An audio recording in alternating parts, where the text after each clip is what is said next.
So let us revise. From today onwards, we will not be stopping for anybody. Of course, I'll be giving the link of attendance somewhere around the middle. So, but we'll not be stopping for anybody for the lecture. I'll circulate the link 2 to 3 minutes prior so that we complete the lecture in one whole Zoom session. If the session gets disconnected, we will not be hosting another session for one lecture. तो पिछली बार हमने पित्तज गुल्म की चिकित्सा देखी थी। पित्तज गुल्म की चिकित्सा में संसरण मतलब अनुलोमन या अनुलोमन से थोड़ा ज्यादा, सर्पीपान मतलब घृतपान, तिक्तक शिरबस्ती और विरेचन, ये चार चीजें देखी थी। संसरण, सर्पीपान, तिक्तक शिरबस्ती और विरेचन। हमने रक्तमोक्षण को भी देखा था कि रक्तमोक्षण कब करते हैं। रक्तमोक्षण विदाह युक्त पित्तज गुल्म में जब रक्त दूषित होता है तब करते हैं। ऐसा माना जाता है कि रक्तमोक्षण करने से ये दूषण चला जाता है। रक्तमोक्षण करने के बाद अगर रोगी का बल क्षीण हो जाए तो उसे तर्पण दे सकते हैं, सर्पीपान दे सकते हैं। तर्पण यूजुअली मांसरस से दिया जाता है। फिर भी विदाह शांत नहीं हुआ और पित्त प्रकोपित रहे और रक्त दूषित रहे तो शस्त्र कर्म करवा सकते हैं। मैंने पिछली बार भी बताया था कि शस्त्र कर्म वातज गुल्म में नहीं बताया, लेकिन पित्तज और कफज गुल्म में शस्त्र कर्म बताया है। तो प्रोबेबली वातज गुल्म relates to only muscular cramps of the local area, whereas पित्तज एंड कफज गुल्म रिलेट्स, क्योंकि मस्कुलर क्रैम्प है तो हम मसल को काटेंगे तो नहीं। तो पित्तज गुल्म relates to a soft organ, कफज गुल्म relates to a soft organ, whereas वातज गुल्म relates more to the muscular cramp in the area. तो इसीलिए मसल्स के इसमें शस्त्र कर्म नहीं बताया, लेकिन पित्तज और कफज गुल्म में शस्त्र कर्म चिकित्सा बताई। वी कम टू डिफरेंट अवस्था। तो पित्तज गुल्म की 3 प्रकार की अवस्था बताई है, 2 प्रकार के मार्ग बताए। अब ये पित्तज गुल्म के ही बताए हैं, 3 प्रकार की अवस्था और 2 प्रकार के मार्ग सिर्फ पित्तज गुल्म में ही बताए हैं।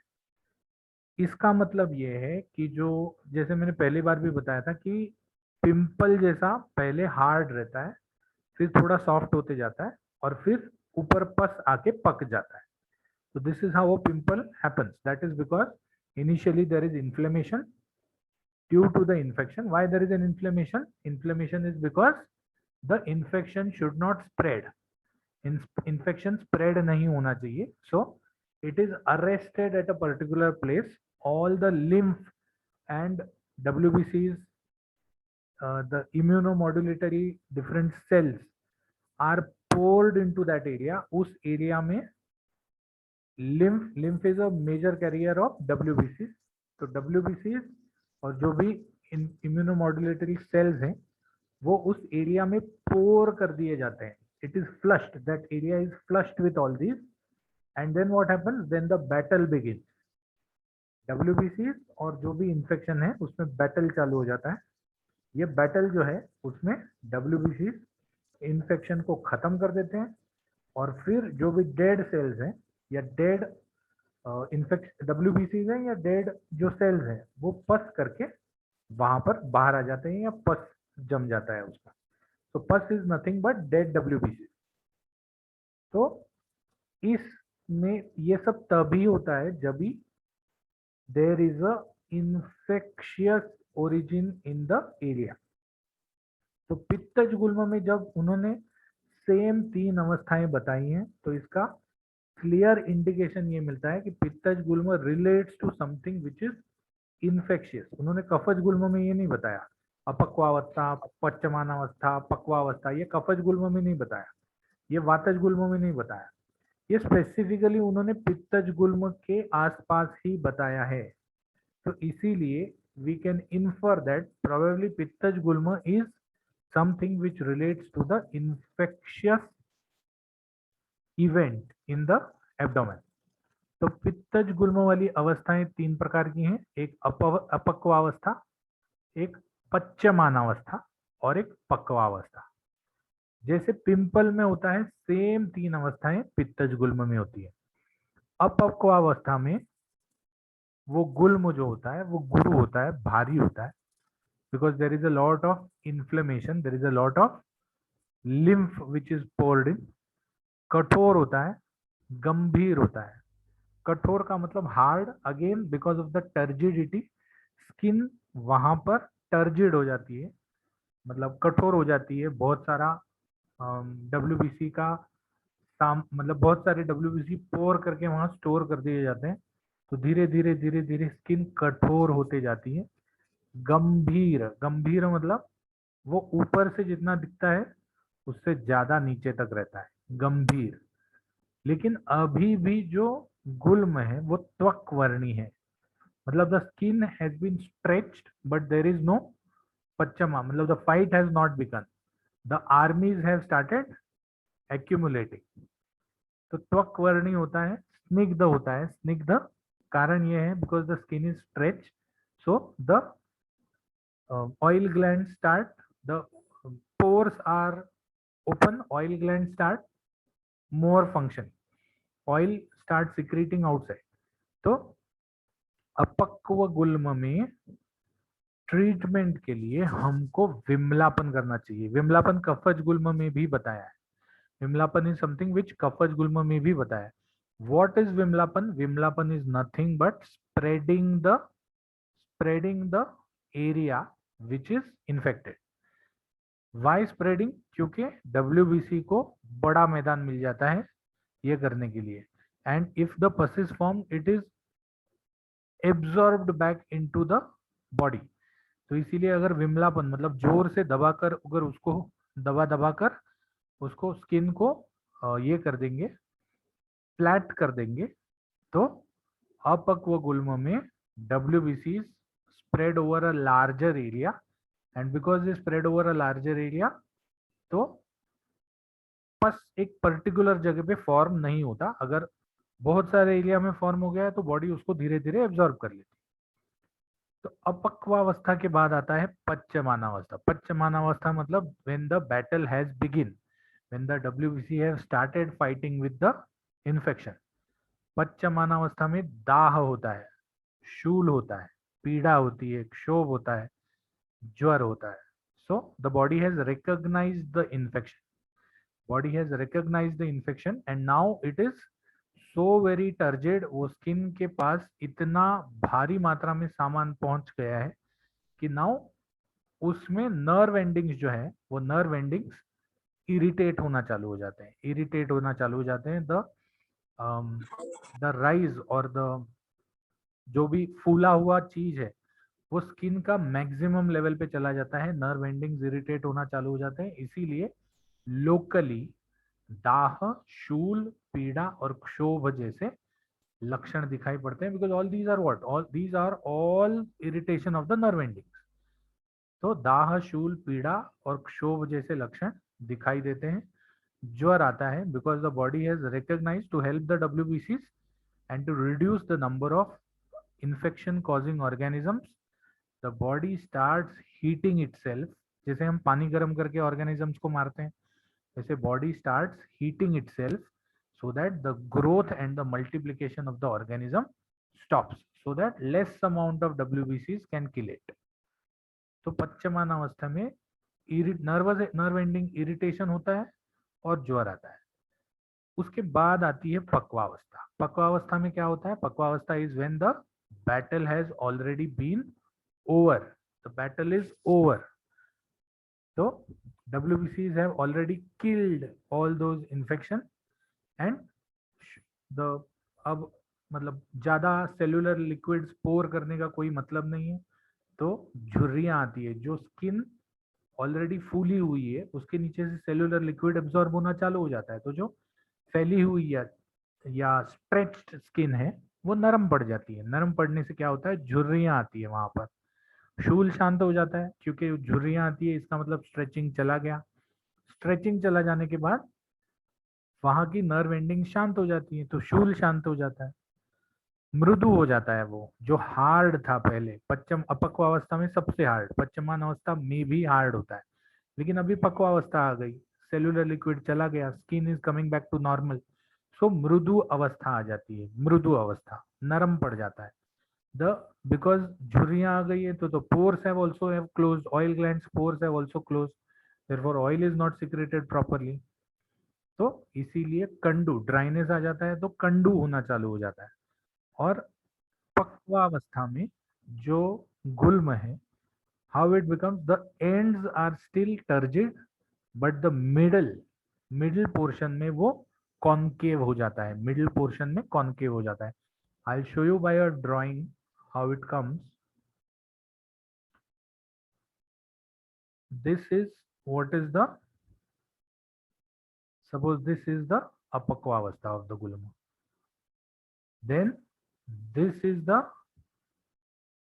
पच्यमान अवस्था ऑफ द गुल्म। नोटिस दैट यहाँ इन्फेक्शन कम है, इन्फ्लेमेशन कम है, यहाँ इन्फ्लेमेशन फुल हो गया है। एंड दिस इज द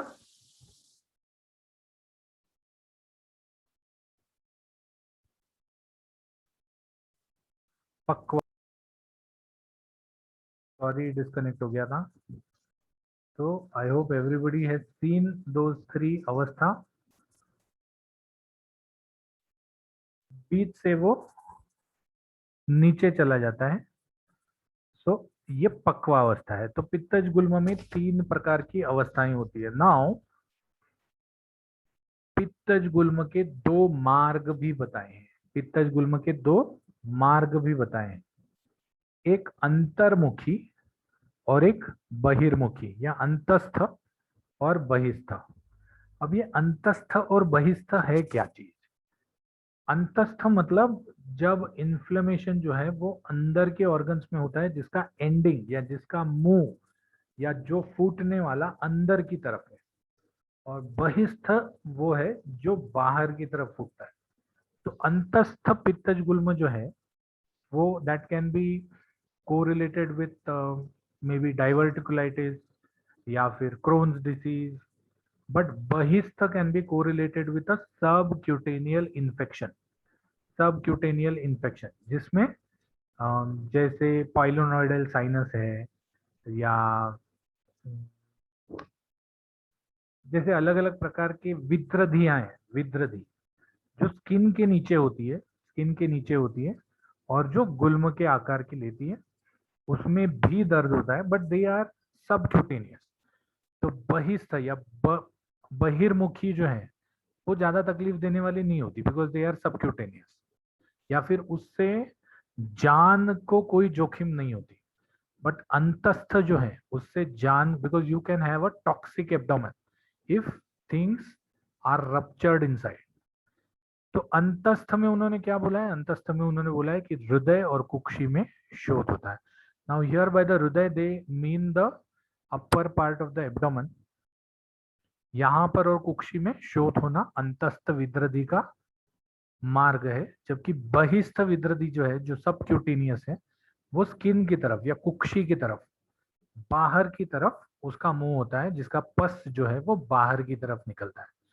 तो पित्तज गुल्म के दो मुख या दो मार्ग होते हैं और तीन अवस्थाएं होती है पित्तज गुल्म की। तीन अवस्था, एक पक्वावस्था, सॉरी अपक्वावस्था, पच्यमान अवस्था और पक्वावस्था।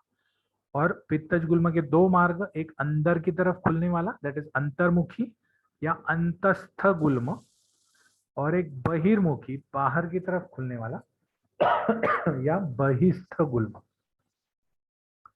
तो अवस्थानुरूप इनकी चिकित्सा बदल जाती है, अवस्थानुरूप इनकी चिकित्सा बदल जाती है। आचार्य चरक का कहना है कि अभ्यंतर गुल्म जो है उसमें भी अपक्वावस्था, पक्वावस्था और पच्यमानावस्था होती है। और that is right, any sort of infectious inflammation in the body will have all these three अवस्था। शरीर में कोई भी प्रकार का इन्फेक्शियस इन्फ्लेमेशन है तो इसमें ये तीनों अवस्था होने ही वाली। हाँ, ये जरूर है कि बहिस्थ या बहिर्मुखी गुल्म है तो हमको ये दिखने वाली है। Sorry once again, but my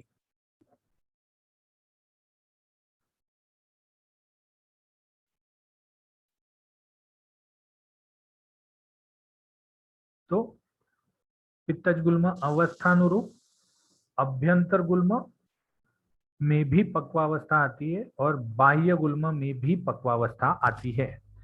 तो अभ्यंतर गुल्म में पक्व होने पर अभ्यंतर गुल्म स्रोतसों को क्लिन्न करता है। क्लिन्न, ये क्लीन नहीं है, क्लिन्न है। क्लिन्न का क्या मतलब है? क्लिन्न का मतलब है कि वो लिक्विड्स बढ़ा देता है या ज्यादा मॉइस्ट कर देता है, ज्यादा गंदा कर देता है। वाई? बिकॉज वो जो पस है वो पस बहना चालू हो जाता है। अब ये अभ्यंतर गुल्म है, अभ्यंतर गुल्म है तो वो पस कहाँ बहेगा? अंदर की बाजू बहेगा, अंदर की बाजू बहेगा। तो अब अभ्यंतर गुल्म अंदर की बाजू महास्रोतस को स्पेसिफिकली क्लीन कर देता है और महास्रोतस से बाहर निकल जाता है। बाहर कैसे निकलता है? Through stool. ऐसी अवस्था में स्तंभन नहीं करना चाहिए। क्यों? क्योंकि पस निकल रहा है तो निकलने देना चाहिए। रादर अगर कोई गुल्म का उपद्रव दिखाई दे रहा है तो उस हिसाब से उपद्रव स्वरूप चिकित्सा करनी चाहिए। चिकित्सा जो है वो उपद्रव स्वरूप करनी चाहिए। फिर तिक्त द्रव्य और मधु के साथ विशोधन द्रव्य का पान करना चाहिए। देयस कुछ टाइप हो गया है, लेकिन ये द्रव्य है। तिक्त द्रव्य और मधु के साथ विशोधन द्रव्य का पान करना चाहिए।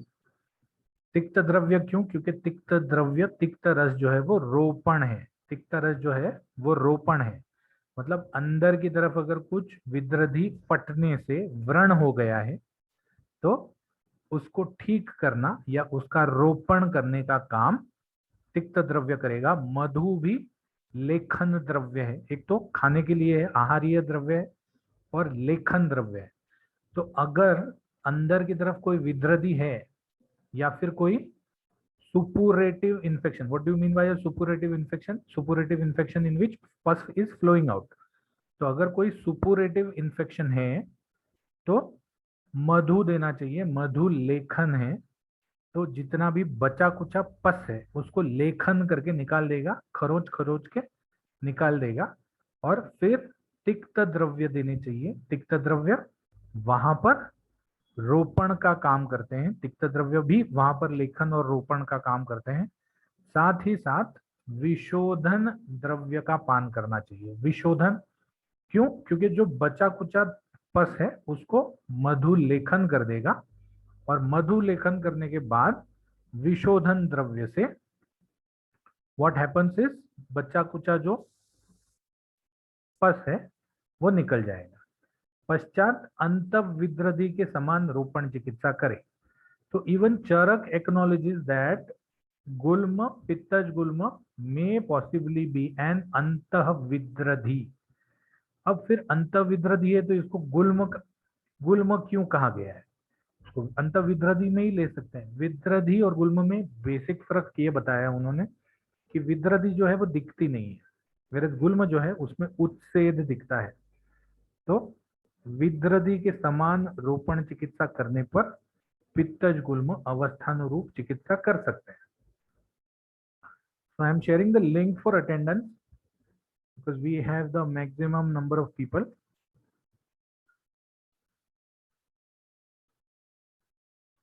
उसके बाद आती है कफज गुल्म चिकित्सा। कफज गुल्म चिकित्सा का श्लोक बहुत बड़ा है, बाय हार्ट कर सकते हैं तो बाय हार्ट कीजिए, बाय हार्ट नहीं कर सकते तो नोट्स में जो ये दिए जाएंगे बेसिक, जैसे मैंने पित्त के नीचे एक ब्लैक लाइन लिख दी थी पित्त चिकित्सा, वैसे ही कफज गुल्म की चिकित्सा में भी नोट्स में मैं एक लाइन लिख दूंगा, उसको याद रखिए तो आपका कफज गुल्म का चिकित्सा एकदम कंप्लीट हो जाएगा। तो कफज गुल्म की चिकित्सा में क्या क्या करना चाहिए? शीतलई ही गुरुभि स्निग्धई गुल्मे जाते कफात्मके अवम्यस्य अल्पकायाग्नि कुर्यात लंघनम आदितः।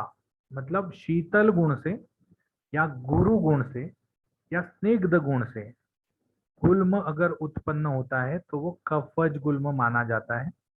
और अगर कफज गुल्म, अब कोई भी कफज व्याधि में सबसे बेस्ट चिकित्सा क्या होगी? सबसे अच्छा उपक्रम क्या होगा? कफज गुल्म में या कोई भी कफज व्याधि में सबसे अच्छा उपक्रम होगा वमन। तो अगर ऐसे सेवन से कफज गुल्म उत्पन्न होता है और अगर उस रोगी में वो रोगी अवम्य है या अल्पकायाग्नि है जिसकी अग्नि कम है, या जो अवाम्य है, अवाम्य क्या है, फर्स्ट ईयर में जाइए वापस से, बाल, वृद्ध, स्त्री, क्षीण, क्षत, दुर्बल, ये सब जो है वो कफज व्याधि होते हुए भी अवाम्य है। तो अगर वो अवाम्य है या वमन नहीं दे सकते उसको और उसकी अग्नि कम है, तो क्या करना चाहिए, कुर्यात लंघनम आदितः, मतलब उस व्यक्ति में लंघन करना चाहिए। मंदाग्नि वेदना मंदा गुरुस्तिमित कोष्ठतः स उत्क्लेशा च उर्चिर यस्य स गुल्मी वमनोपका।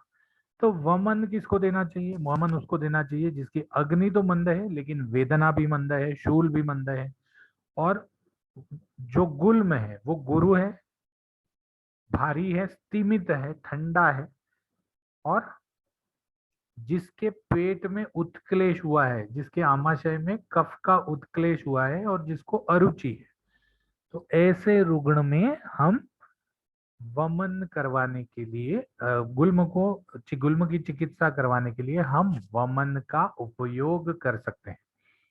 तो जो अल्प बल है उसमें लंघन, और जिसका कफोत्क्लेश हो गया है उसमें वमन।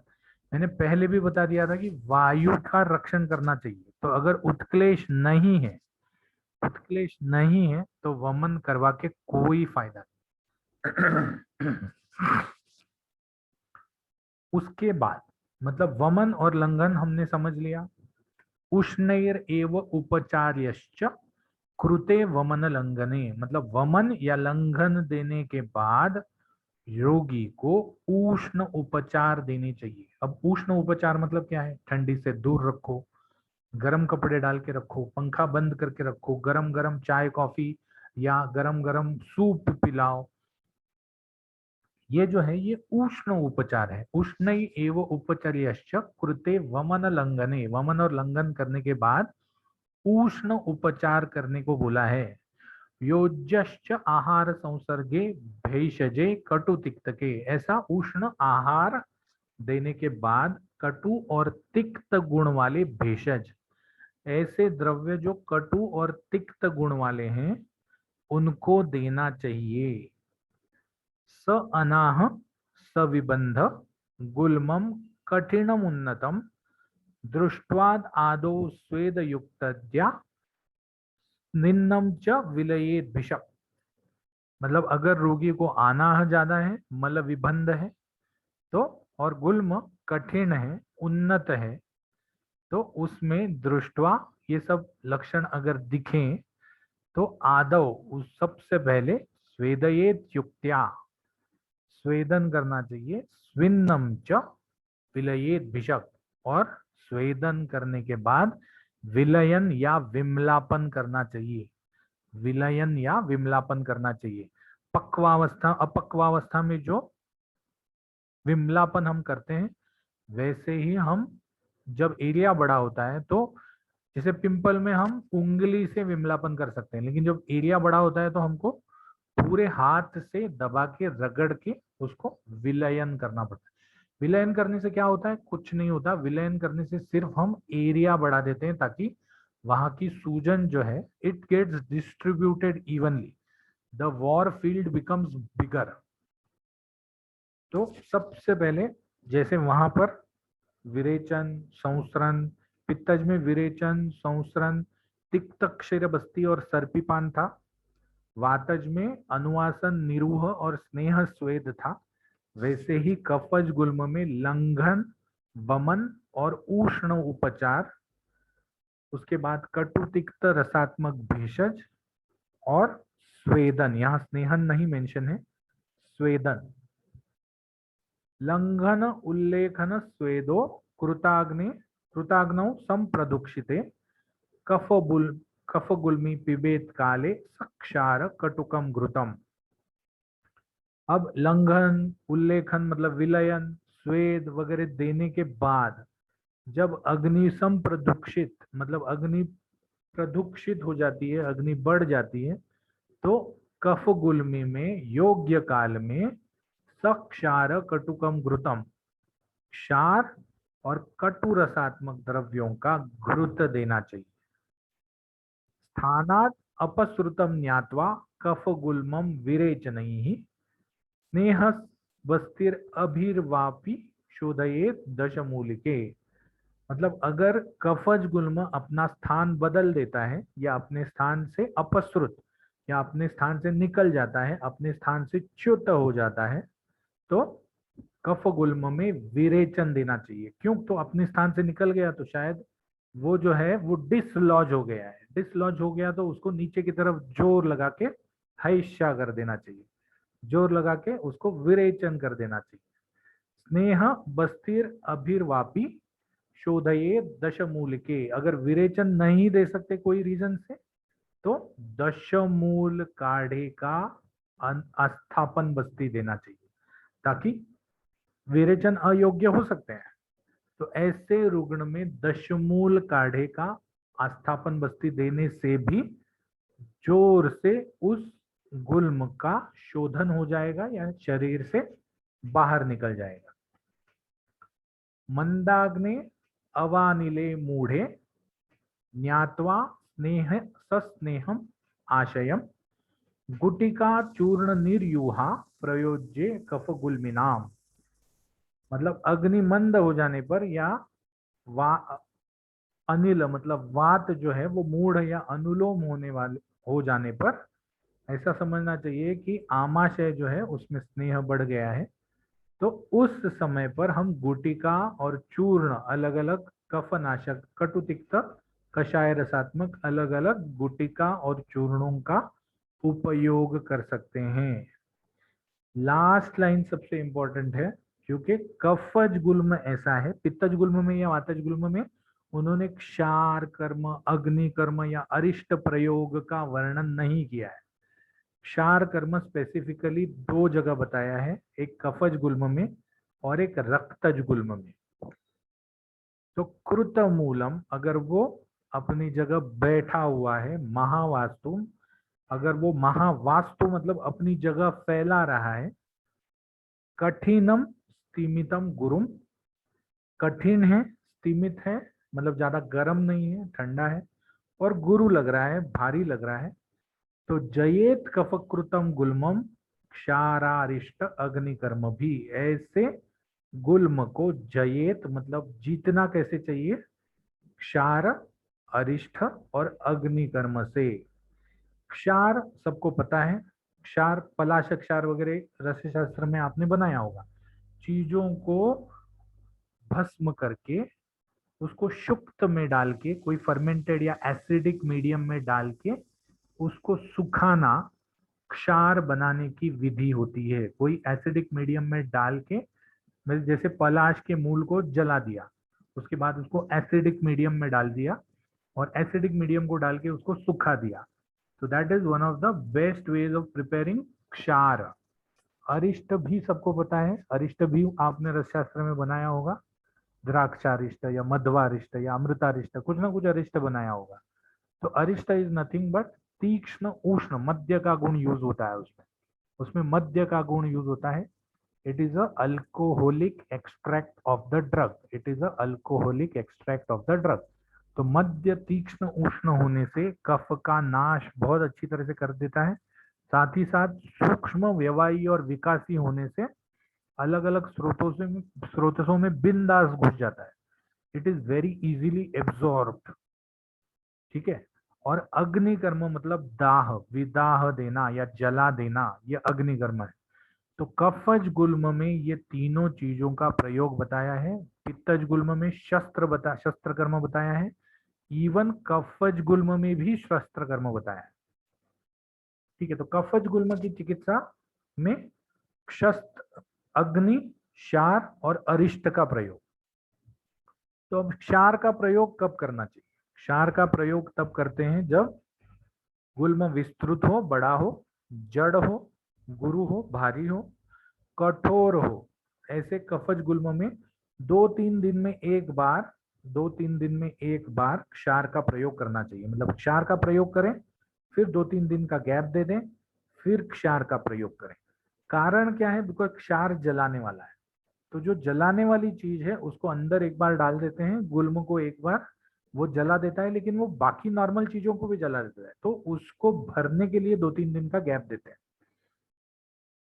ये क्षार जो है ये दोष, प्रकृति, ऋतु, बल और उपरोक्त लक्षण, ये विस्तृत, जड़, गुरु, कठोर आदि लक्षण होने पर ही क्षार का प्रयोग किया जाता है। अरिष्ट प्रयोग, अरिष्ट प्रयोग कब किया जाता है? जब रोगी स्निग्ध आहार लेने वाला है, मंदाग्नि वाला है, क्योंकि अरिष्ट जो है वो उष्ण है, तीक्ष्ण है, तो अग्नि को भी बढ़ा देगा। अरुचि जिसमें है, अरिष्ट जो है वो रुच्च है, वो मधुर रस वाला होता है, तो इसीलिए अरिष्ट अरुचि को भी निकाल देगा। सबसे इंपॉर्टेंट ये है कि जिसको मध्य साथ में है उसी को अरिष्ट प्रयोग दिया जाना चाहिए। जिसको मध्य साथ में है, मतलब जो बेवड़ा है, रोज दारू पीने वाला है, ऐसे लोगों को ही अरिष्ट प्रयोग देना चाहिए। कारण यह है कि यहाँ पर शायद अरिष्ट प्रयोग जो दिया गया है उसकी मात्रा रेगुलर मात्रा से बहुत ज्यादा है। उसकी मात्रा जो है वो रेगुलर मात्रा से बहुत ज्यादा है, इसीलिए मध्य सात्मी व्यक्ति को ही अरिष्ट दिया जाना चाहिए, ऐसे उनका कहना है।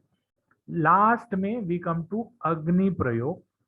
अग्नि प्रयोग कब करते हैं? जब शस्त्र, नॉट शस्त्र, क्षार और अरिष्ट योग से या फिर लंघन, वमन आदि से भी कफज गुल्म शांत नहीं होता, तब हम अग्नि प्रयोग करते हैं। अग्नि प्रयोग के लिए अलग अलग प्रकार की शलाकाएं यूज करते हैं, उनको तप्त करते हैं, तप्त करके उस गुल्म पे दाग देते हैं, तप्त करके उस गुल्म में दाग देते हैं।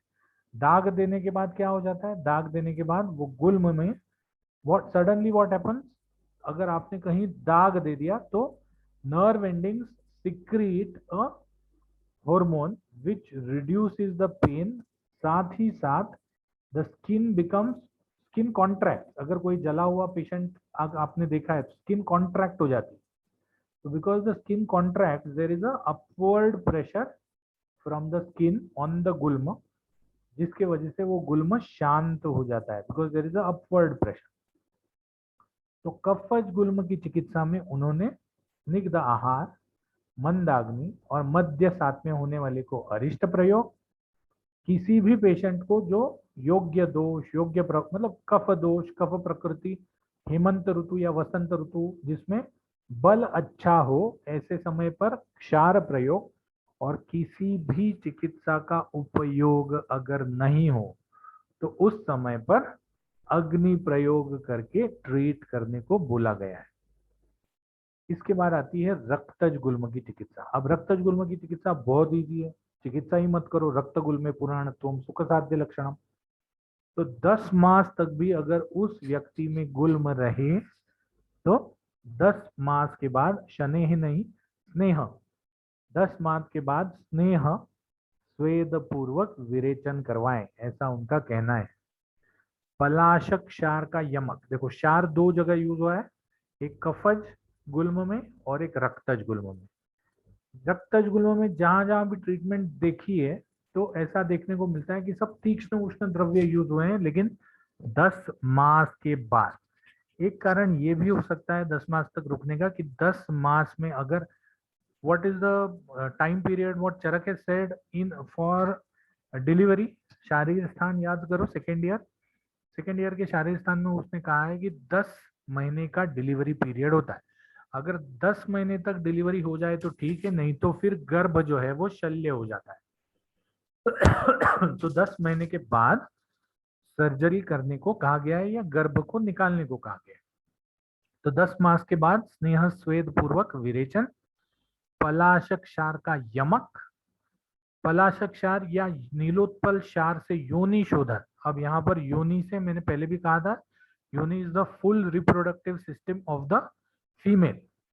तो अलग अलग क्षार डाल के उसको जला देने की, this is a chemical cauterisation, there is a physical cauterisation done with the help of agni and a chemical cauterization done with the help of acids.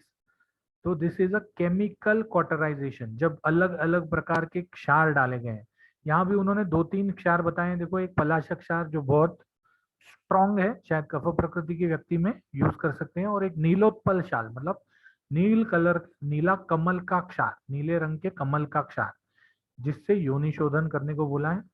वमन और विरेचन द्रव्य के साथ सुअर की, मछली के पित्त को भावित करके पिच्चू डालने को बोला है। ऑल दीज पित्त और ऑल्सो अल्कलाइन, तो इससे पिच्चू डालने को बोला है। फिर दशमूल क्वाथ की उत्तर बस्ती देने को बोला है।